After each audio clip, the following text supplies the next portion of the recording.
উনি সফরে বেরিয়েছেন হাদিস কালেকশনের জন্য। প্রচন্ড শীতের রাত। উনি মাগরিবের নামাজ, এশারের নামাজ পড়ে একটা মসজিদে শুয়ে পড়লেন, আর শুয়ে শুয়ে হাদিস পড়তেছেন। কি পড়তেছেন? কথা বলেন। আর মনে মনে ভাবলেন রাতটা মসজিদে কাটায় দিই, ফজরের নামাজ পড়ে আবার বেরোব। কিন্তু দারোয়ান এসে বলে মসজিদে থাকতে পারবেন না, ওঠেন। দারোয়ান আছে না, কথা কন। আহমদ ইবনে হাম্বল বললেন, আমি শুধু রাতটা থাকতে চাই, আমি তো ফজরেরও মুসল্লি, ফজর নামাজ পড়বো তো এই মসজিদে, আমার থাকতে দাও। দারোয়ান তো দেয় না, তাই না? মসজিদে থাকার জায়গা না, যান মিয়া। উনি যে আহমদ ইবনে হাম্বল এটা চিনে নাই, থাকতে দেয়। কি করবে এখন? উনি কাঁথা গুছিয়ে হাদিসের কিতাব নিয়ে কাঁধের মধ্যে ব্যাগ নিয়ে মসজিদ থেকে বের হয়ে গেলেন। কি আর প্রচন্ড শীত, আর কাঁপতেছেন বড় মানুষ। প্রতিমধ্যে দেখলেন বাজার, বাজারে খাব্বাস, শাবুল খাব্বাস, যুবক রুটি বিক্রেতা।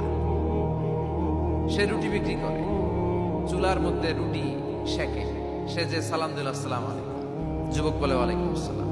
আহমদ ইবনে হাম্বল বলে, যুবক আমার যাওয়ার জায়গা নেই, সফরে বেরিয়েছি, খুব শীতে কষ্ট পাচ্ছি, রাতে যদি তোমার এই চুলা থেকে একটু আগুন পোহাই কোনো সমস্যা? যুবক বলে, না না সমস্যা না, আহলান ওয়া সাহলান, ওর সামনে আসেন আসেন, আপনি আগুন পোহাইলে আমার সমস্যা কি? সুবহানাল্লাহ পড়েন।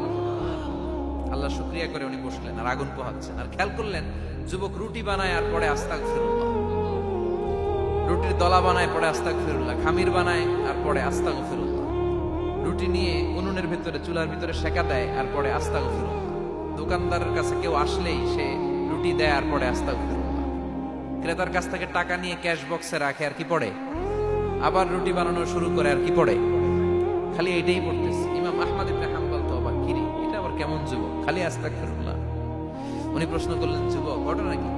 আসার পর থেকেই তোমার দেখতেছি তুমি রুটি বানাও, রুটি বিক্রি করো আর পড়ো আস্তাগফিরুল্লাহ, মালাকা ইয়া শাবাব। যুবক বলে, আস্তাগফিরুল্লাহ আমার সবচেয়ে বেশি পছন্দের আমল, আমি সব সময় আঠার মধ্যে ইস্তেগফারের সাথে লেগে থাকি আর সব সময় পড়তে থাকি আস্তাগফিরুল্লাহ, আর এর বদৌলতে আল্লাহ আমারে মুস্তাজাবুদ দাওয়া বানিয়ে দিয়েছে।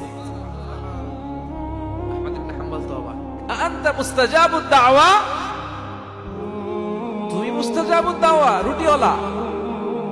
আমি এত বছর হাদিস পড়াই, আমিও তো মুস্তাজাবুদ দাওয়া না, আর তুমি রুটি বেচো বাজারে, তুমি মুস্তাজাবুদ দাওয়া, তুমি দোয়া করলে সব কবুল হয়ে যায়। যুবক বলে, না আনা মুস্তাজাবুদ দাওয়া, আমি আমার জীবনে যত দোয়া করেছি কবুল করে নিয়েছে কে? সব দোয়া কবুল করে নিয়েছে আল্লাহ, একটা দোয়া ছাড়া। কয়টা? আহমদ ইবনে হাম্বলের কৌতূহল, কিউরিসিটি আরো বেড়ে গেল। কি? সব দোয়া কবুল হয়েছে, একটা দোয়া ছাড়া। মাযালিকা দুআ ইয়া শাব, কি সেই দোয়া? যুবক এবার বলতে শুরু করলো, আমার জীবনে যে দোয়াটা আল্লাহ কবুল করে নাই সেটা হচ্ছে আমি আল্লাহর কাছে অনেক চেয়েছি, অনেক দোয়া করেছি যে আল্লাহ, শুনেছি এই জামানার সবচেয়ে বড় মুহাদ্দিস, তার নাম নাকি ইমাম আহমদ ইবনে হাম্বল।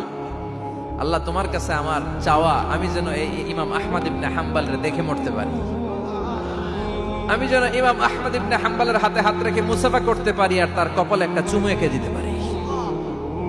আহমদ ইবনে হাম্বল আবেগপ্রবণ হয়ে গেলেন, চোখের পানি ছেড়ে দিলেন, বললেন, যুবক তোমার এই দোয়াটাও কবুল হয়ে গিয়েছে।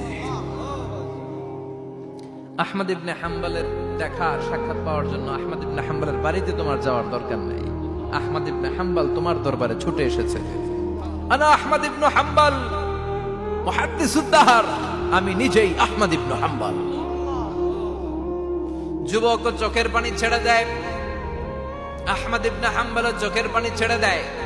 যুবক চিৎকার মেরে ইমাম আহমদ ইবনে হাম্বলকে জড়িয়ে ধরে, হাতে হাত রেখে মুসাফা করে, কপালের মধ্যে চুমু খায় আর আল্লাহর শুকরিয়া করে বলে, ও ইমাম, আসলে এই দোয়াটাও আল্লাহ আজকে কবুল করে নিল।